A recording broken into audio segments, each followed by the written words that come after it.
কুরতুবী রাহমাতুল্লাহ আলাইহি তিনি লিখেছেন সুলতান ইবনে আদেল পাহাড়ের মধ্যে বসবাস করে। কোথায়? পাহাড়ের মধ্যে বসবাস করে। ছোট্ট ছোট্ট দুইটা সন্তান আছে, নাবালেগ, এখনো বালেগ হয় নাই। আর তার বিবি আর তিনি কয়জন হলো ভাই? 4 জন।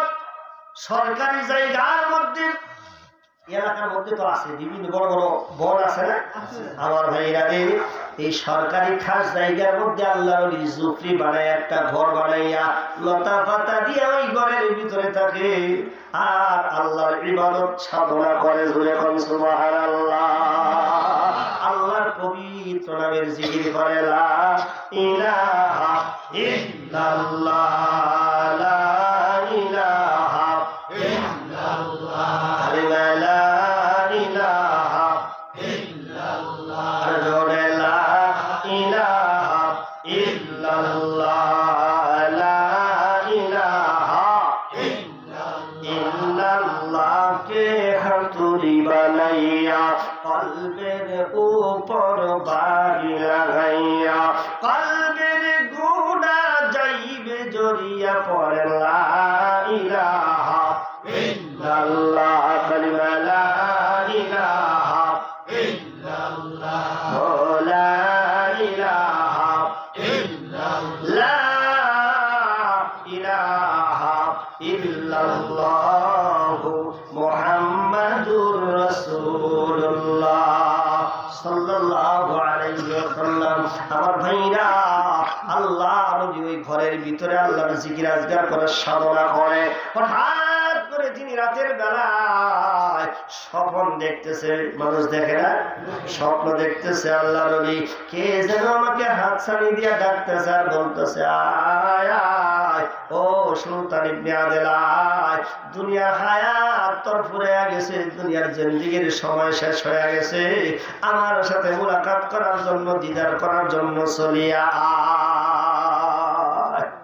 আহা বন্ধুরা রে, এইভাবে তাকে ডাকতেছে, বুঝতে আর বাকি নাই। আল্লাহর ওলির মনে হয় দুনিয়ার জিন্দেগির সময় আমার শেষ হয়ে গেছে।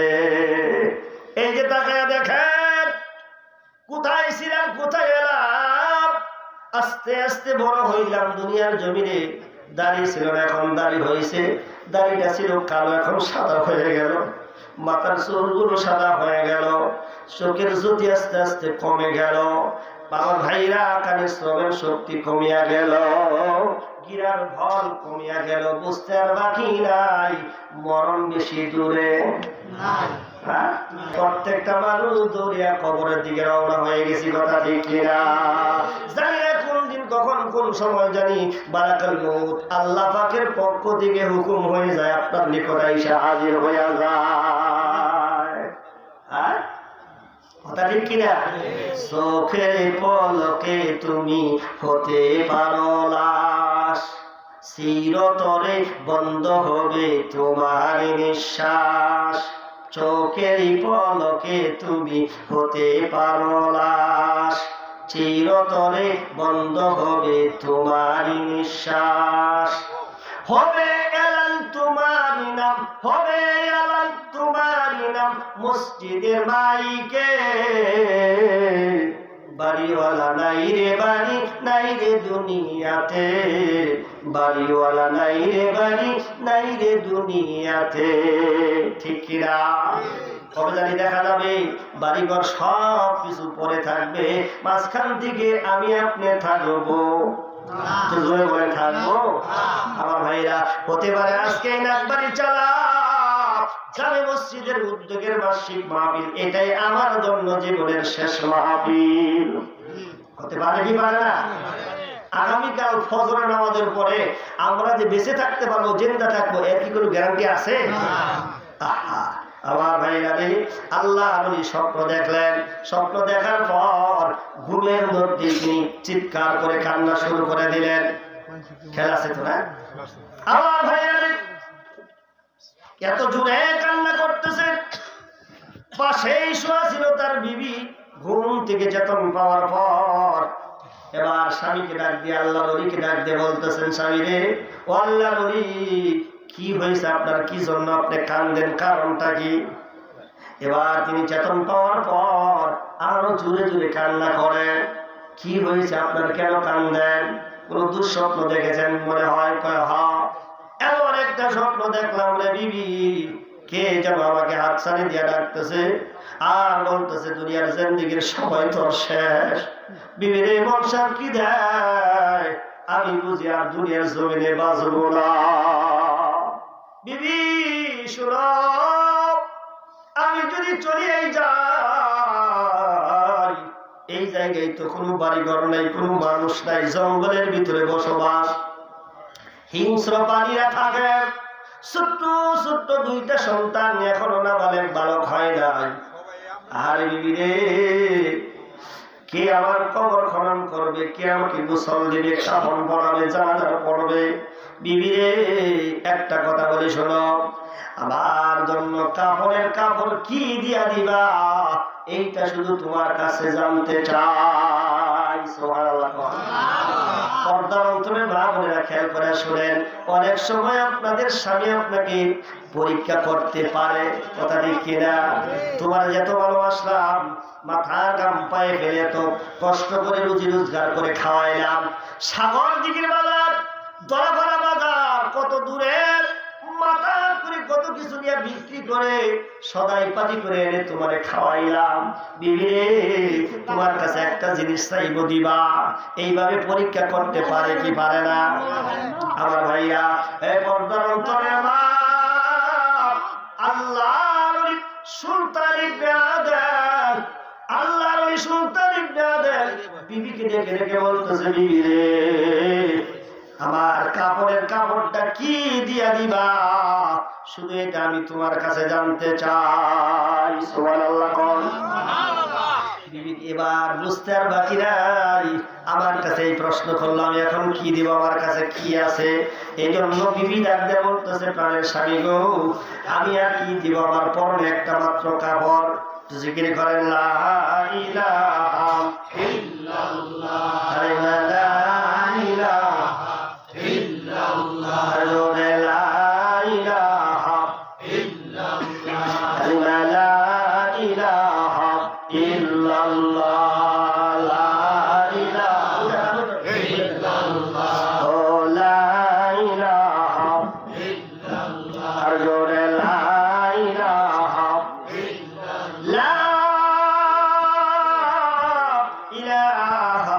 ইল্লাল্লাহ, মুহাম্মাদুর রাসূলুল্লাহ সাল্লাল্লাহু আলাইহি ওয়াসাল্লাম। মুহাম্মাদের নাম শুনলে কি বলতে হয়? জোরে বলেন তো দেখি, সাল্লাল্লাহু আলাইহি ওয়াসাল্লাম। না বললে গুনাহ হবে কিনা? গুনাহ হবে। সাল্লাল্লাহু আলাইহি সাল্লাম, মুহাম্মাদের নাম শোনা মাত্রই আপনার উপরে দরুদ পড়া কি হয়ে যায়? ওয়াজিব হয়ে যায়।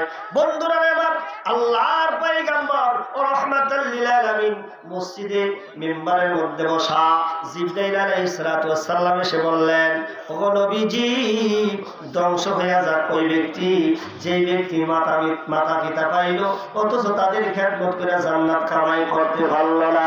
আল্লাহর পয়গম্বর রাহমাতাল লিল আলামিন বলেছিলেন, আমিন। আচ্ছা, আপনাদের কাছে প্রশ্ন করি, আমার নবী যদি আল্লাহর কাছে দোয়া করতো, কবুল হইতো কি হইতো না? আহা, মনে মনে যদি বলতেন আল্লাহ,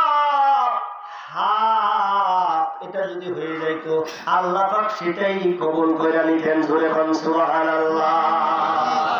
কারণ নবীকে আল্লাহ ভালোবাসে কি বাসে না? হ্যাঁ, আল্লাহ পাক বলেন, ওয়া মা আরসালনাকা ইল্লা রাহমাতাল লিল আলামিন। আল্লাহু আকবার। আমার আপনার নবী হলো এই দুনিয়ার জন্য রহমত। বন্ধুরা রে, গোটা বিশ্ব পৃথিবীর সমস্ত মাখলুকাতের জন্য আমার আপনার নবী রহমত। জোরে বলেন সুবহানাল্লাহ। রহমতের আশা করতে চাইলে নবীর উপরে বেশি বেশি দরুদ পড়ার দরকার আছে না নাই? আমার নবী আমিন বললেন, কবুল হয়ে গেল। দ্বিতীয়বার বলল, এই তো নইলেন না, একটু সমস্যা, যদি আমারই ডর করতেছে। না, ডর নাই। হ্যাঁ, কেমন জানি হইতেছে, দরজা করেন না, চুপ করে রাখেন। সুন্দর একটা সময় যাইতেছে, কেউ ডিস্টার্ব করেন না। আলহামদুলিল্লাহ বলেন।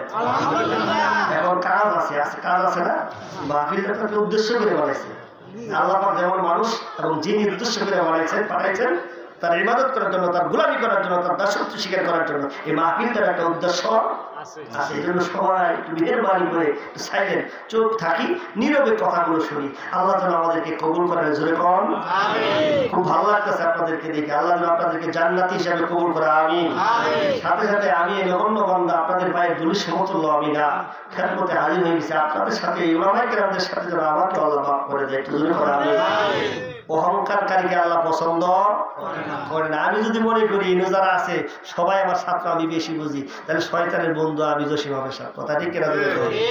কারণ আপনাদের এই যে বৈশাখ শুনতেছেন, এটা আমি মনে করতেছি এটা আল্লাহ পাকের একটা দয়া, কথা ঠিক কিনা? জোরে কর। কিন্তু তো অহংকার করি এরা সবাই আমার ছোট, এটা আমার সাথে কম দামি, তাহলে এটা অহংকার হবে না? অহংকার পতনের মূল, কথা ঠিক কিনা? এজন্য আলেমদেরকে আমি সম্মান শ্রদ্ধা আমরা করি। এটা মূর্খ মানুষের সাথে আলেমের দাম কম না বেশি? হ্যাঁ, কুল হাল ইয়াস্তাবিল্লাযীনা ইয়া'লামুনা ওয়াল্লাযীনা লা ইয়া'লামুন। আল্লাহু আকবার বলেন। এজন্য মূর্খের চাইতে আলেমের দাম বেশি, কথা ঠিক কিনা? আর আলেমরা হলো নবীদের ওয়ারিস। ইন্নাল উলামা ওয়ারাসাতুল আম্বিয়া ওয়া ইন্নাল আম্বিয়া লাম ইউরিসু দীনা ওয়ালা দিরহামা। সুবহানাল্লাহ। এজন্য আমার ভাইরা, আলেমদেরকে আমি ইশারা দিছি যে এই জায়গায় এসে বসে। আল্লাহর পয়গম্বর বিশ্বনবী রাহমাতাল লিল আলামিন, তিনি হলেন রহমত। জিবরাইল আল্লাহ বলে ধ্বংস হয়ে যাক ওই ব্যক্তি, যেই ব্যক্তি পবিত্র মাহে রমজান শরীফের রোজা পাইল অথচ তার গুনাহ আল্লাহর দরবারে ইবাদত করে মাফ করাইতে পারল না। আমার নবীজি বললেন আমিন। আল্লাহ দরবারে কবুল হয়েছে কি হয় নাই? আমার ভাইরা, রমজান মাস পিছনে না সামনে? আর কয় মাস আছে? 2 মাস নাই। আমার ভাইরা 1.5 মাসের মতো আছে, শেষ প্রায় সময় এসে গেছে। পবিত্র মাহে রমজান মাসে অনেকেরই আবার পেটের ব্যথা বাড়ে না কমে? গ্যাস কমে না বাড়ে? আমার ভাইরা তা করা যাবে না। তুমি 11 মাস দিনের বেলায় সব কিছু খাইলা, একটা মাস শুধু দিনের বেলায় ফজর থেকে নিয়ে সুবহে সাদিক থেকে নিয়ে পরবাদ থেকে নিয়ে মাগরিবের আযান পর্যন্ত না খায়া থাকবা। এই যে রোজা রাখবা, আল্লাহর হুকুম ফরজ, এইটুকুই তুমি করতে পারো না, আল্লাহর কাছে কি জবাব দিবা? আল্লাহ যদি কয় এক বেলা খাইছো, ওই বেলার হিসাবটা শুধু দাও, দিতে পারবো গো? এজন্য রোজাটা রাখবেন। আল্লাহর পয়গম্বর বললেন আমিন। তৃতীয়বার আল্লাহর নবীর কানে বললেন, নবী গো, ধ্বংস হয়ে যাক ওই ব্যক্তি, যে ব্যক্তি আপনার নাম শুনলো তো আপনার উপরে দরুদ পড়ল না। আমার নবীজি বললেন আমিন। এই কথাটা এখানে আসলো, এই জন্য নবীর নাম শোনার পরে কি বলবো? সাল্লাল্লাহু আলাইহি ওয়াসাল্লাম। আসেন যে কথাটা বলতেছিলাম, গভীর মনোযোগ। সুলতান ইবনে আদেল বিবিকে ডাক দিয়ে বললেন, বিবি রে, ও বিবি, আমার কাপড়ের কাপড়টা কি দিয়া দিবা জানতে চাই। এই কথা বলার সাথে সাথে আমার ভাইয়া বিবি বললেন, একটা মাত্র কাপড়, একটাই মাত্র কাপড়, জীবনে কোনোদিন 2টা কাপড় কিনা দিতে পারো নাই, এরপরেও তোমার উপরে বেজার না। আমি আল্লাহর উপরে প্রশংসা করছি, আল্লাহর দরবারে শুকরিয়া আদায় করছি, আমার স্বামীর উপরে খুশি আছি, কোনোদিন তোমার উপরে রাগ করি নাই। একটা মাত্র কাপড়, তুমি যদি ইন্তেকাল হয়ে যাও, কি দিয়া কাপড়ের কাপড় দিব এটা প্রশ্ন করছো? ও প্রাণের স্বামী, আমার এই পরনের কাপড়টা খুলিয়া গাছের লতা পাতা দিয়ে আমার শরীরের ইজ্জত গুলো ডাইকা পর্দা রক্ষা কইরা আমার এই কাপড় দিয়েই তোমার কাপড়ের কাপড় দিয়া দিব। আল্লাহর নবী সুলতান ইবনে আদেল ডাক দিয়ে বলে, বিবিরে, পরীক্ষা করলাম দেখি তুমি কেমন আমাকে ভালোবাসো, তোমার পরনের কাপড় খুলে দেওয়ার দরকার নাই, আমি যদি ইন্তেকাল হয়ে যাই আমার এই গায়ে জুব্বাটা দিয়েই তুমি কাপড়ের কাপড় দিয়া দিবা। বিবি চালাক ছিল, ধার্মিক ছিল, ডাক দিয়ে বলে, স্বামী, পায়ের দিকেও তো বের হয়ে থাকবে, মাথার দিকেও তো খোলা থাকবে, কি দিয়ে রেখে দেব? আরে আল্লাহ আর ডাক দিয়ে বলতেছেন, গাছের লতা পাতা দিয়ে ডেকে দিবা। সুবহানাল্লাহ। হুজুর বুঝলাম, কিন্তু কে আপনাকে গোসল দিবে, কে আপনার জন্য কবর খনন করবে? সন্তান দুইটা এখনো বালক হয় নাই, কে জানাজার নামাজ পড়াবে? আল্লাহর ওই সন্তান ইবনে আদম ডাক দেয়া বলে, যদি ইন্তেকাল হয়ে যায়, আল্লাহ ডাকে যদি সাড়া দেওয়াই লাগে, আল্লাহ যদি ডাক দেয়, পূর্ব দিকে 2 কিলোমিটার দূরে সমতল ময়দান জায়গা, মানুষ বসবাস করে, ওই জায়গায় একটা মসজিদ ঘর আছে। মসজিদ ঘরের ইমাম সাহেব হুজুর আমাকে চিনে, আমি 5 ওয়াক্ত নামাজ ওই মসজিদে নামাজে জামাতে আদায় করতাম। হুজুরকে যাইয়া বলবা সুলতান ইবনে আদেল আল্লাহর ওলি ইন্তেকাল করছে, মুসল্লিদেরকে নিয়ে আইসা জানাজার কাফন মাটির ব্যবস্থা করবে। সুবহানাল্লাহ। আল্লাহর ওই কথা বলতেছেন, বিবি ডাক দেয়া বলে, স্বামী গো, রাত্রি পড়াই শেষের দিকে, আবার ফজরের আজান হয়ে যাবে, উঠতে হবে, নামাজ পড়া লাগবে, ঘুমায়া পড়েন। আল্লাহর ওই কয়, হ্যাঁ ঘুমায়া পড়ো। এবার ঘুমায়া পড়লেন, সে বললেন, ফজর আজান হয়ে গেল। ফজর আজানের পর বিবি ঘুম থেকে চেতন পাওয়ার পর সুন্দর করে ওযু বানালেন। আর এই যখন নামাজের টাইম হয়ে গেছে, আল্লাহর ওলির বিবি ডাক দেয় আল্লাহর ওলিকে, স্বামী ঘুম থেকে তাড়াতাড়ি উঠেন, ফজরের নামাজের সময় চলিয়া যায়। কারণ আজান তো আরো আধা ঘন্টা আগে হয়েছে, এখন নামাজের টাইম। আমরা অনেকেই ফজর আজান চলিয়া যায়, নামাজ চলিয়া যায়, আমরা ঘুম পারি। কথা ঠিক কিনা? বুড়ের পাখি, বুড়ের বাজার। জাগো জাগো বেখবর, রাতে ফুরাইয়া যায়,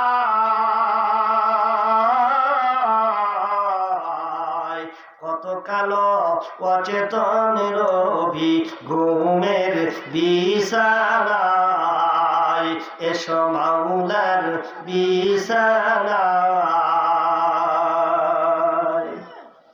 ভোরের হাওয়া পশ্চিমে যায়,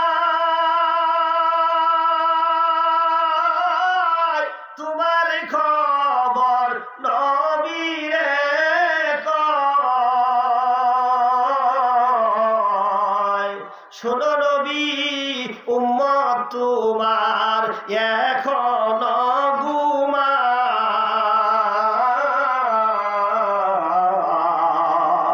কত কালো অচেতনের রবি ঘুমের বিছানায়, এসো মাওলার বিছানায়। কান্দেন নবী মদিনাতে, হায়রে উম্মত খালি হাতে, কেমনে উঠবি হাসরেতে ওই মিজানের পাল্লা,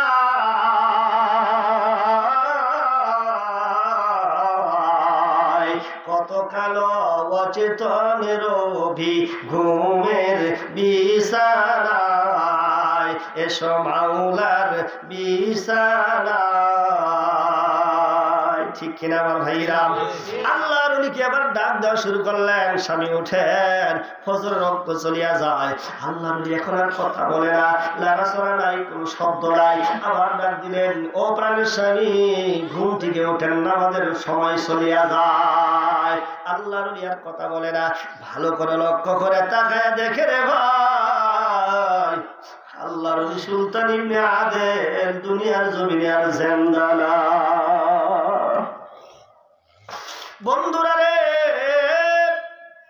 স্বামীর লাশটা সামনে নিয়ে বিবি কান্না শুরু করে দিলেন। 1 ঘন্টা 2 ঘন্টা আগে তুমি কত সুন্দর করে আমার সাথে কথা বললা, এখন কি জন্য তুমি আর কথা বলো না? আমার ভাইরা, যারা স্বামী হারাইছে তারা বুঝে স্বামী হারা কি ব্যথা বেদনা। স্বামী চইলা গেছে, বট গাছ নাই, কত মানুষ তারে কত কথা বলে। কথা ঠিক কিনা? বন্ধুরা আমার বসে বসে কাঁদতেছেন। বেলা উঠে গেল, ছোট্ট ছোট্ট 2টা সন্তান মার কান্নার সুরের শব্দ পায় ঘুম থেকে একাই চেতন পাইল। চেতন পাওয়ার পর ঘুম থেকে উঠেই তাকায়া দেখে বাবা ঘুমাই আছে, শুয়ে আছে, মা বসে বসে কাঁদতেছে।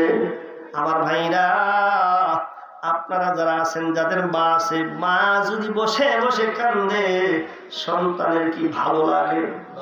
জোরে বলেন। আবার ভাইরা রে, মার চোখে পানি দেখলে সন্তানের সুখ সব কিছু দূরে সরিয়া যায়। একটাই মাত্র কারণ, মা সন্তানকে বেশি মহব্বত করে। মা নারের সাথে সন্তানের নারের সাথে একটা বন্ধন আছে, কথা ঠিক কিনা? কেমনে আছে? আমরা দুনিয়ার জমিনে আগমন করছি শেষবারের মতো 10 মাস 10 দিন অথবা কয়েকদিন কম বেশি হতে পারে। যখন দুনিয়াতে আসার হুকুম হলো আল্লাহ পাকের রব্বুল আলামিনের, হুকুম করার পর যখন দুনিয়াতে আসবো ঠিক এমন সময় 4টা লাঠি আমরা জোরে জোরে দিছি। কয়টা ভাই?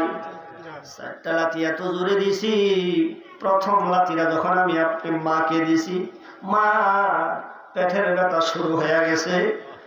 আমার আপনার মা তখন তো কেবলমাত্র বিবাহ হয়েছে। শাশুড়িকে ডাকতে বলে, মারে ও শাশুড়ি আম্মা, আমার কেমন জানি ব্যথা করতেছে। শাশুড়ি আম্মার বুঝতে আর বাকি নাই এটা কোন ব্যথা, ঠিক কিনা আমার ভাইরা? এইবার শাশুড়ি আম্মা সুন্দর করে একটা ঘরের ভিতরে নিয়ে গেলেন, যেই ঘরের ভিতরে সন্তান আগমন করবে এমন একটা জায়গা আগের থেকেই তারা গুছায় নেয়, কথা ঠিক কিনা? বন্ধুরা আমার, ভাইরা আমার, আপনার আমার মা পেটে ব্যথা শুরু হয়ে গেল, মাঝে মধ্যে ব্যথা বাড়ে আবার কমে। আমার ভাইরা, হঠাৎ করে আমি আপনার লাঠি মারলাম, 2 নাম্বার লাঠি, ব্যথাটা চেয়েও গেল, ব্যথাটা আরো ভাইরা গেল।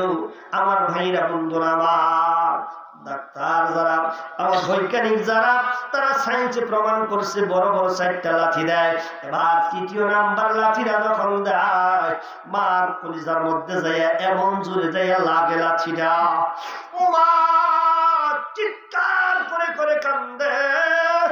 আমি আমার বাস্তবে দেখেছি আমার ছোট বোন, আহা ওইটাই বারবার মনে পড়ে।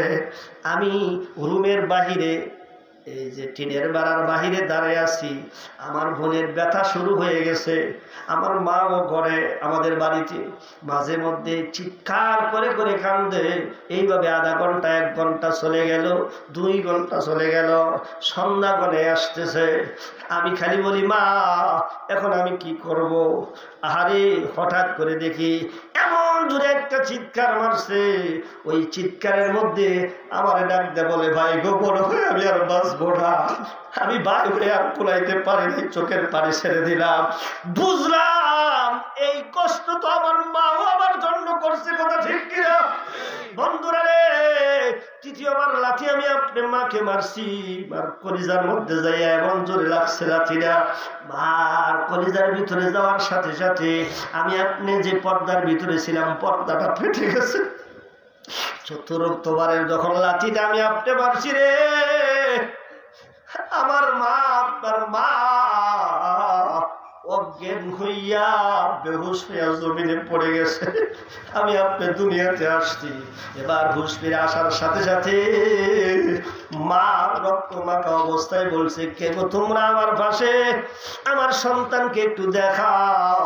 সন্তান যদি ল্যাংড়াও হয়, খোড়াও হয়, অন্ধও যদি হয়, ওই সন্তানকে মা টান দিয়া খুলে নিয়া আমাকে আপনাকে খুলে নিয়ে মা রক্ত মাখা অবস্থায় গালে মুখে চুমু খাইছে।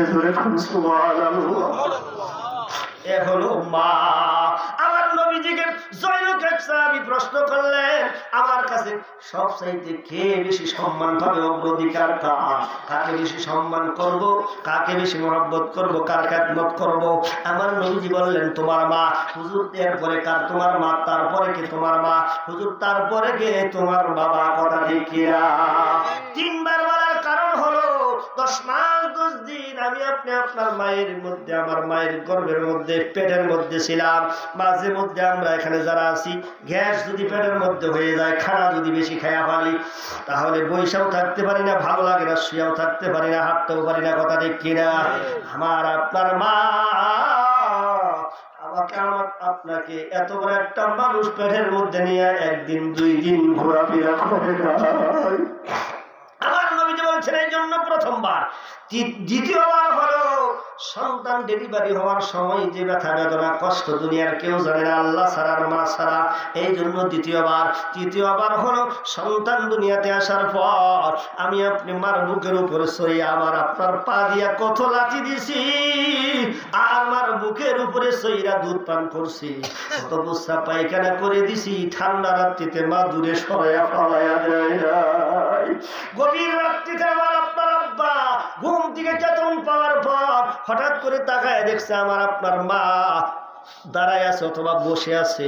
যদি জিজ্ঞাসা করতো আব্দুর রহিম, আব্দুল করিমের মা, তুমি কি ঘুমাও নাই, তুমি কি শোও নাই, আমার আপনার মা প্রশ্নের উত্তর দিত, বাবার প্রশ্নের উত্তরে জবাব দিত, ও আব্দুল করিমের বাবা গো,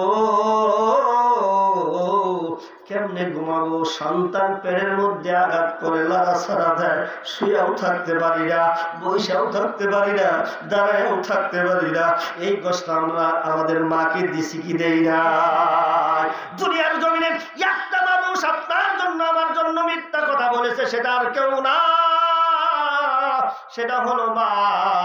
সন্তান যদি প্রশ্ন করতো মা তুমি খাইছো, আমার অন্য যে কোনো খানা দিতেছো, দেরি হয়ে গেছে, তোমার মুখটা বলিন দেখা যায়, কয়লা বাগান খাইছি তুমি খাও, অথচ আমার আপনার মা খায় না, আমার আপনাকে খাওয়ানোর জন্য মিথ্যা কথা বলছে। কথা ঠিক? এ হলো মা। এ পদ্মান্তরের মা, তোমরা দাবি তোমাদের সন্তান তোমাদের পায়ের নিচে হলো জান্নাত, আল্লাহর পয়গম্বর বলছেন, কিন্তু তোমরা পর্দা ছাড়া বাহিরে ঘোরাফেরা কইরো, করা যাবে? দামি জিনিস বাহিরে থাকে না, ভিতরে। ওয়াকারনা ফি বুয়ুতিকুন্না ওয়ালা তাবাররুজনা তাবাররুজাল জাহিলিয়াতিল উলা, আল্লাহ কয় মহিলারা থাকবে পর্দার ভিতরে। জোরে বলুন সুবহানাল্লাহ। আসেন শর্ট করে দেই যে কথাটা বলতেছিলাম। সুলতান ইবনে আদেল বিবি কয় কে দিবে, কয় হুজুর আসবে। এই কথা বলতে বলতে আল্লাহর ওলি সুলতান ইবনে আদেল দুনিয়ার জমিনে জিন্দা নাই। সন্তান ঘুম থেকে চেতন পাওয়ার পরে তাকায় দেখে মা কান্দে, বাবা ঘুমায় আছে। এবার ডাক দে বলে, মা কি হয়েছে রে, কেন কান্দ? বাবা কি জন্য শুয়ে আছে? বাবা কি তোমার সাথে রাগ করছে? কয় জানি না, একটু আগেও তো আমার সাথে তোমাদের বাবা কথা বলছে, এখন কি জন্য আমার সাথে কথা বলে না, এই যে বারবার ডাকতেছি। এবার সন্তান দুইজন বাবার কাছে যাইয়া, মুখের কানের কাছে যাইয়া বাবা বাবা বলে চিৎকার করে ডাকে, কিন্তু বাবা তো আর কথা বলে না। বলবে কেমনি, দুনিয়া থেকে বিদায় হয়ে গেছে। আমার ভাইরা রে, যার বাবা নাই তার মতো হতভাগা আর কেউ নাই। এই দুনিয়ার জমিনে যার মা নাই তার মতো এতিম ববের জমিনে আর কেউ আছে? যেই মা যেই বাবা মাথার গাম পায়ে ফেলে আপনাকে আমাকে লালন পালন করছে, আর এই রাতের বেলায় যদি বাজার থেকে আসতো, মজা নিয়ে আসতো, যে কোনো কৌশলে আমাকে চেতন করে মজা খাওয়ায় পরে ঘুম পাড়াইতো। এখন বুঝি তো আমরা যেমন করি, এমন তো আমার আব্বা আপনার আব্বা করছে। বন্ধুরা, সেই বাবা মা অন্ধকার কবরে যাদের গাছতলায় বাসতলায় পড়ে আছে, একটা বার কি তোমার বাবার কথা মার কথা মনে পড়ে না? যেই বাবা এত কষ্ট করছে। কাজলা দক্ষিণ পাড়ায় রাখা মানুষেরা রে, এই মসজিদের মাহফিল আজকে বার্ষিক ওয়াজ মাহফিল, সেই বাবার কথা যদি মনে পড়ে থাকে, মার কথা যদি মনে পড়ে থাকে, সেই মা কত কষ্ট করেছে। শরীরের চামড়া দিয়ে যদি মার পায়ের জুতা বানায় দেওয়া হয়, ঋণ শোধ হবে? একটিবারের জন্য মার কথা স্মরণ করে এক ফোঁটা চোখের পানি মার জন্য আল্লাহ রাস্তায় অক্ষ করো, আর নিয়ত করেন মনে মনে, মা গো, দুনিয়া যদি থাকতা, দুনিয়াতে যদি থাকতা তোমার জন্য কাপড় কিনা দেওয়া লাগতো, এক মুষ্টি এক বেলা হয়তো ভাত দেওয়া লাগতো। বাবা যদি থাকতো লুঙ্গি কাপড় পাঞ্জাবি কিনা দেওয়া লাগতো, সেগুলো দেওয়া লাগে না তোমাদের পক্ষ হইতে। আজকে এই মসজিদে 1000, 2000, 5000, 10,000 টাকা ও গো মা তোমার নাম ধরে নিয়ত করে, বাবা তোমার নাম ধরে নিয়ত করে মসজিদে দান করিয়া দিলাম। এই দানটা বাপ মা সব পাবে কি পাবে না?